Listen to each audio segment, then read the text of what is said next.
Happy Monday, everybody. We are here in St. Augustine, Florida with no plan whatsoever. Just drove up to St. Augustine, no idea where we're going. We parked in this garage, walking down the street. There's the Welcome Center right there. Everywhere has trolley tours. We might end up on a trolley tour by the end of the day. And here's Ripley's Believe It or Not. And you can see behind me, there's one of the trolley tours. Where are we going? I don't really know. I know we are gonna head to Castillo de San Marcos, at least. Yeah, but we're like here.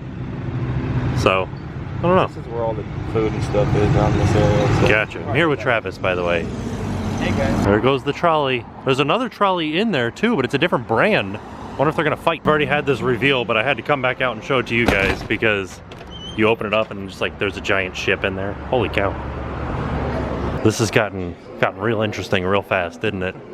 I guess it turns out we came in through the exit. That's why the ship was like right there, because the entrance was right through there where the parking garage was that we parked at. Inside of the visitor center here, it looks like they got some artifacts too. It's pretty neat.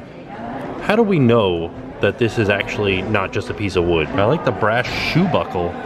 It's pretty interesting because like it reminds me of the Pilgrims. Look, they've got a keg tap and then some sewing scissors, just the center part of them left. Ooh, look at these dominoes and a bone whip. This is pretty neat. A lot of neat stuff in here. There are flags above each thing. So like the first thing that we looked at with the belt buckle was from the second Spanish colonial period.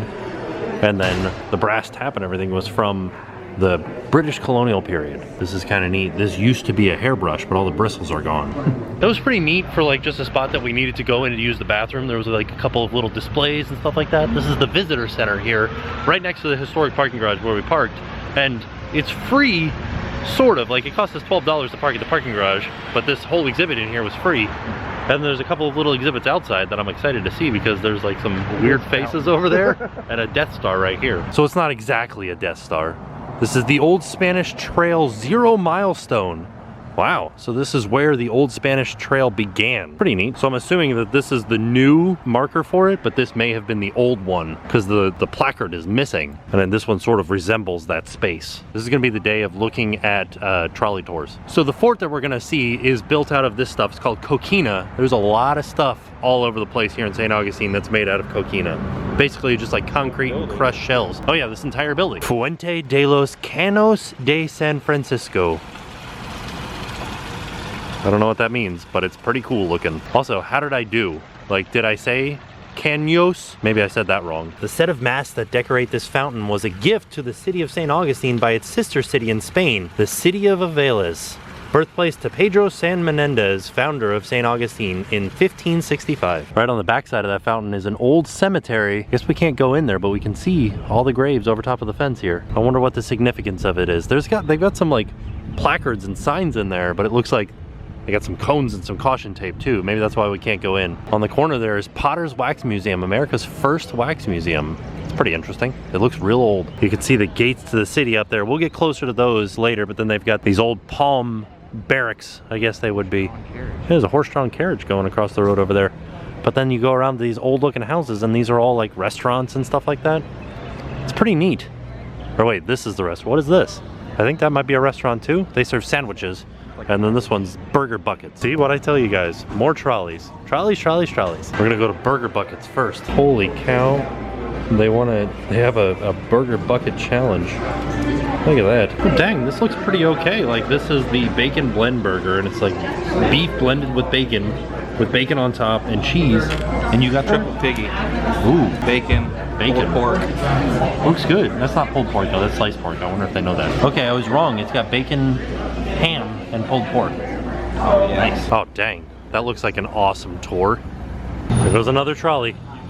After lunch, we just came out and looked down the old street here, but we're gonna go across the street first to the fort and then maybe come back over here and have a look down this old street. All right, we just looked up at this sign. Even though we can see the fort over there, we need to go down this street to get to the entrance. So we're gonna walk down here a little bit. How cool is that? You could stay here, right above the ice cream shop. The oldest wood schoolhouse in the USA. I like that they put that little like wood. Like it's not the oldest schoolhouse in the USA, it's the oldest wood schoolhouse in the USA. Here's the entrance to the old schoolhouse. I like that they call it tuition. Like you have to pay tuition to go into the schoolhouse, but you get a free diploma. This place is under refurbishment up there. This is the grist mill gifts. And then on the side, There's a little water wheel for doing the grist mill. Yeah, this usually has water in it, but yeah. How cool is that? Wow. Right across the street from it, there's a demolition notice for something that was constructed circa 1888. Colonial Oak Music Park. This looks like an old jail or something. I wonder what it is. Oh, they do live music in here? Oh, I don't know if they do it here, but in Huh. there. All right, that's pretty neat. Oh yeah, there's a stage back there. You can even smell the old wood. Hey, you can. Well, that guy just started playing the didgeridoo. This looks like an actual historic piece of something. What does it say it is? This is the El Camino Real. In the 1600s, Spanish Florida's Royal Road connected St. Augustine to the missions of North Florida. So this was a road? I don't understand. I'm confused now. I like how this is the most historic thing we're looking at.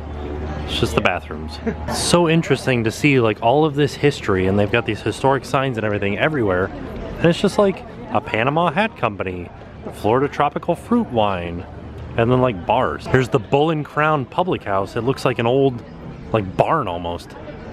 It's cool looking. Now I have to admit, some of this stuff looks really historic, and then other stuff just kind of seems like they made it look historic. And there's no way to tell, except for this one, like it has like a brass plaque on it so you can see what it used to be. But like this building, who knows? So like this is the Oliveros house, which was restored in 1978. Looks like they just put a new coat of stucco on it though. That's where we're headed, the Castillo de San Marco. I feel like I haven't seen a tour trolley lately. I wonder if they're all gone or if they're still around. Here we are. We're over by the fort. If I had $1 for every time somebody told me to keep off the cannons, I'd have at least $2. In 1821, the United States assumed control of Florida and federal troops occupied the fort. It was renamed Fort Marion for the Revolutionary War hero Francis Marion, the Swamp Fox. We are right up on the fort right now, and you can kind of see, I don't know if these are cannon holes?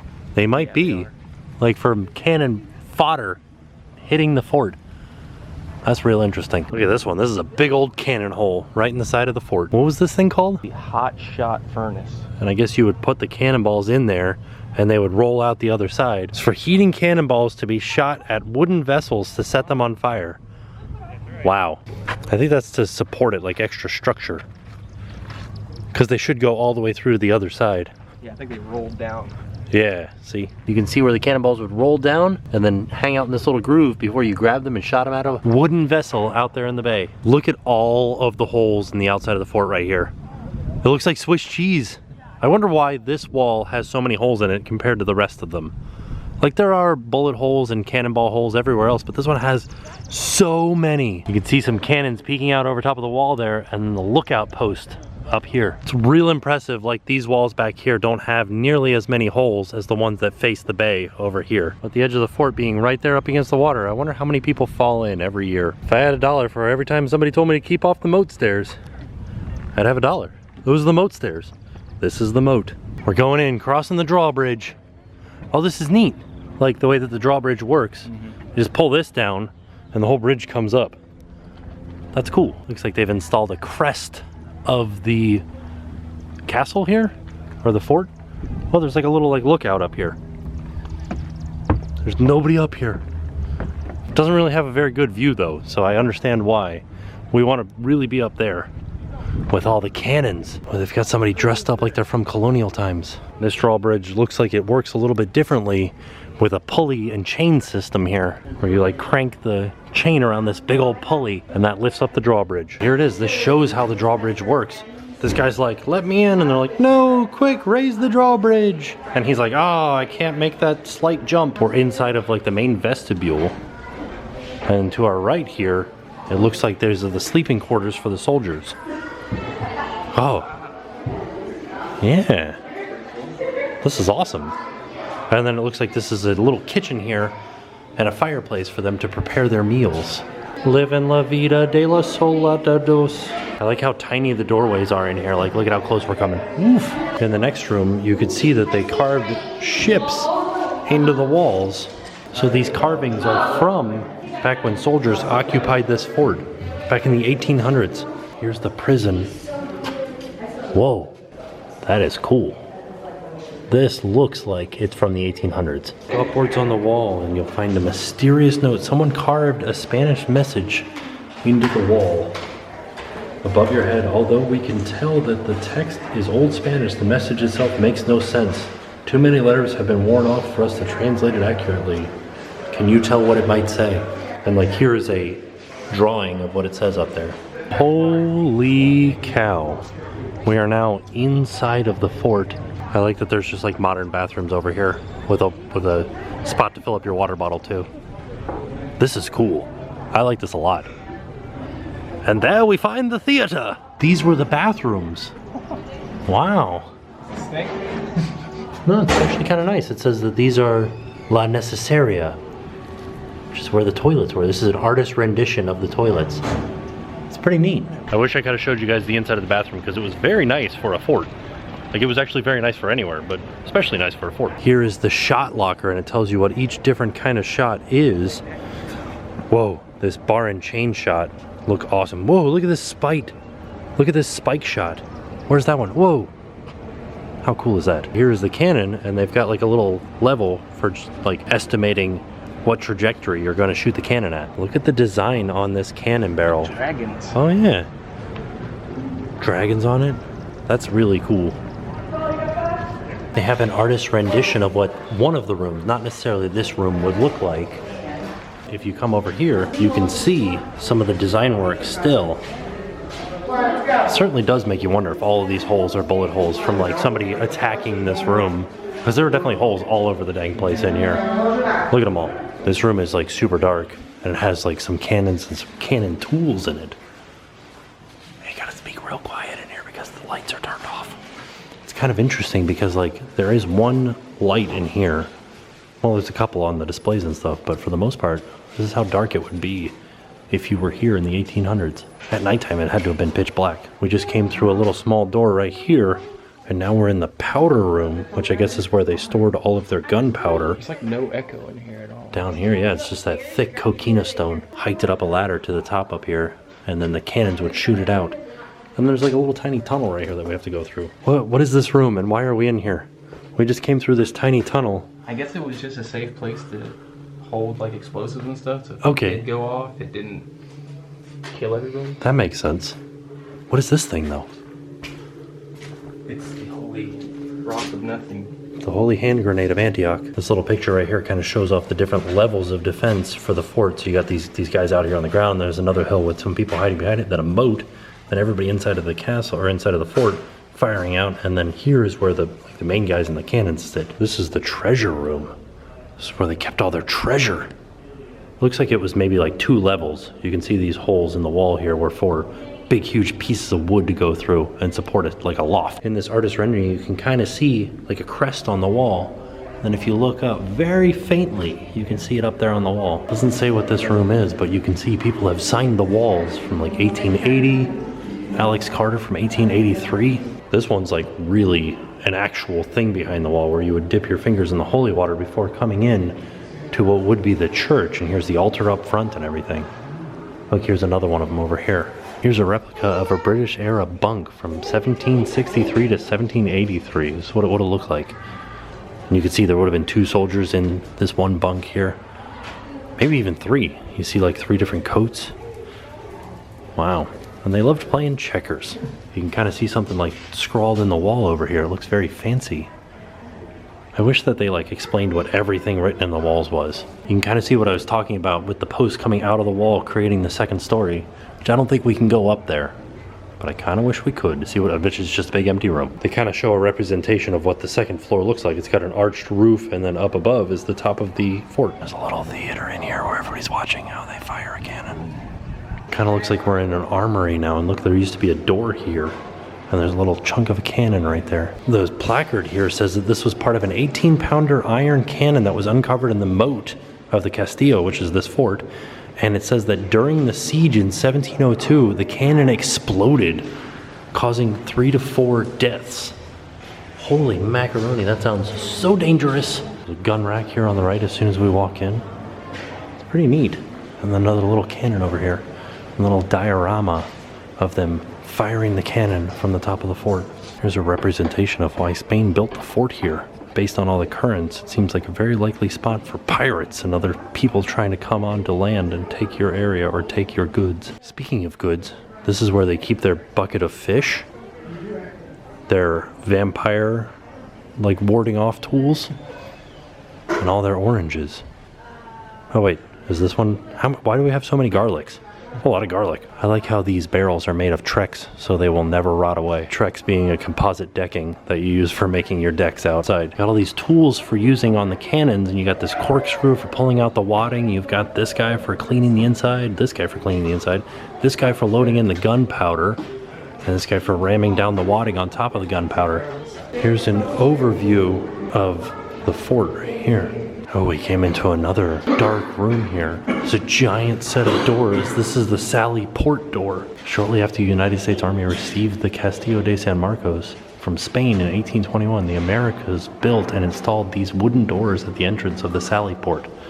They controlled the entrance to the interior of the fort for nearly 150 years. Let's head up to the top of the fort and have a look out over the bay. Danger, there are no railings above, says this guy with his pencil-thin mustache. Holy cow. They weren't kidding about there being no railings and very low walls. If you weren't paying attention, you could definitely fall off very easily. There's the hot shot cannon. Wow, feels so nice up here. The St. Charles Bastion. Here in 1740, the sentry rang the alarm whenever he saw a puff of smoke from the enemy cannon. Ooh, take St. Augustine or leave my bones before its walls. It's like the most metal statement I've ever heard in my life. They have a covering over top of it because they do fire these cannons, and that's where they would light it, right there. I'd like to be here when they fire it one day. Everybody's looking out here because they say there's a dolphin right there. Let's see if we can see it. It's right, like over there. Oh yeah, look, a dolphin. I don't know if you guys can see it. There it is. Okay, perfect. Here's the lookout where signals were exchanged between this tower and a similar one across the bay. So somebody would be up inside of here signaling to another tower across the bay. Here's an overview of the courtyard inside of the fort. And when we were down there earlier, these are all the little rooms that we were going into. I guess that's a well over there, but you guys remember the ornate cannon? There it is right there. Look at this cannon. It says 135 on it. It's got all this like engraving work on it. And El Jasmine. It's pretty neat. This is not one of the cannons that they fire. There's a whole bunch more cannons. These are the long cannons, and these look like they were found out in the bay based on that one that we saw downstairs that had exploded. These are the big boy cannons right here. Look at the size of these things. And have a peek out. Ooh, it's real tight.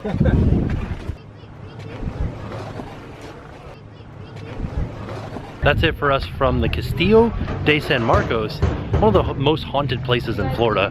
One day I want to come back here at night because it sounds kind of scary. Back to the world of tram tours and horse-drawn carriages. Headed back down to that street that we were walking on earlier. I like the view of this. This reminds me of the Keys. There's some buskers down here at the end of the alleyway. One playing a dobro, and the other one playing a banjo. Want to know whose shirt she wear?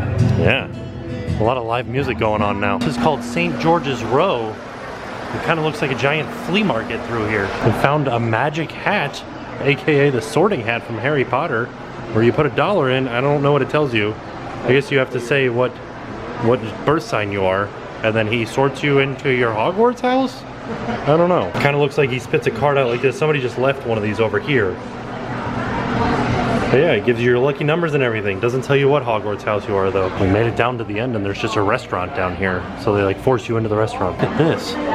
She's frightening. She has a lamp in there. Like she's doing her crystal ball. She scares me. There's so much like random stuff going on. And so many people just walking about. It's really interesting to me. And a guy playing a bucket. Look at all of these candied apples. Oh, they look so awesome. And they sell ice cream in here too. Here's the Cathedral Basilica of St. Augustine. It's pretty cool looking. It's America's first parish, founded September 8th, 1565. I'm telling you, I think they stopped doing those trolley tours because I haven't seen one in forever. Came over to Flagler College. Look at this place. It's awesome looking. I think this used to be a private residence before it became a college. Correct me if I'm wrong. I could totally be wrong because I usually am. But wow, the horse-drawn carriage over there. Here's the government house. Until 1763, the governor's house was Spanish Florida's capital, When Spain ceded Florida to Great Britain, the British governors of East Florida made Governor's House their official residence. So there it is. We're inside of the government house now, and there's a free exhibition in here. It's pretty neat. It kind of goes through all of the history of St. Augustine from the Native Americans through the Spanish and then up to the British rule. Some impressive technology in here for a free exhibit. Where am I going to put this? I think it deserves to be over here. It's a big iPad. I think one of the most interesting things is that these are real artifacts inside of here. Oh, so are these. You can pull them all those drawers out, and they close by themselves too. I like how you're impressed.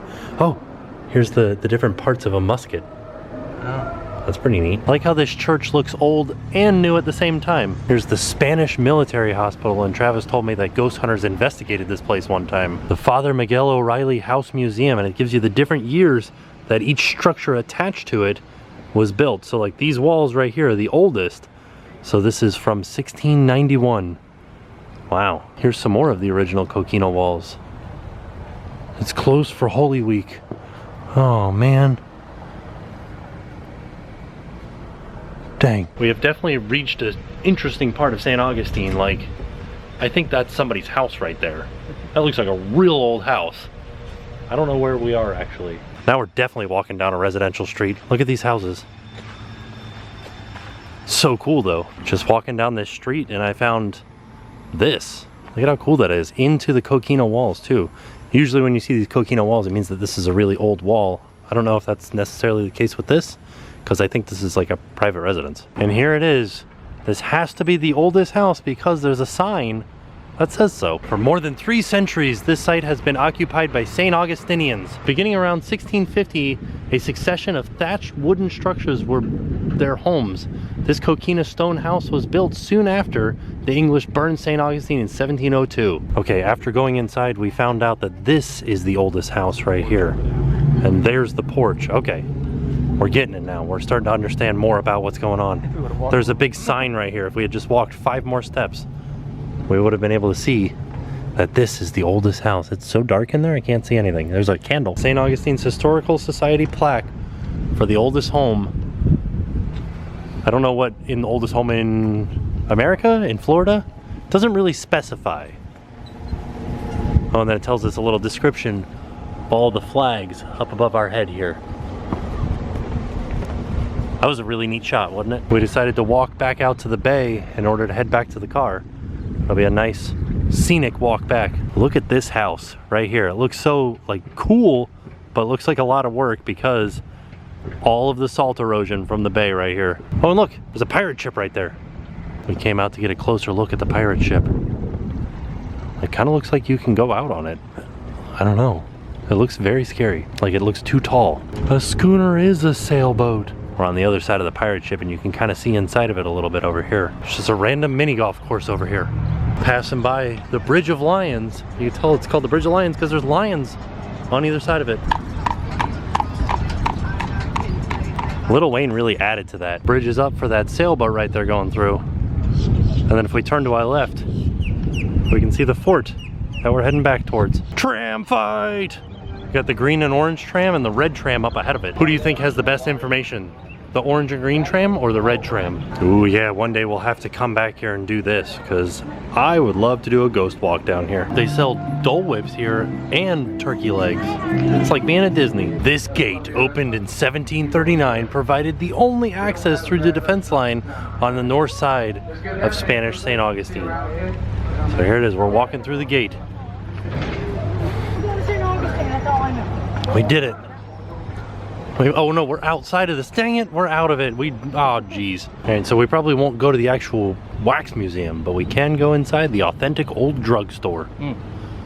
Oh, they had a lot of neat stuff in there, but I felt strange filming in there because there were just 2 people that worked there standing like right behind me. So there's a lot of like old medicine in there. I wish I could have filmed it. That's gonna do it for us from St. Augustine, Florida, with the beautiful tile mosaic behind me. We're headed home. There's so much more to do out here, so I have a feeling that we will be back out to St. Augustine, but we are off and I will see you guys tomorrow. And now it's time to pay the price.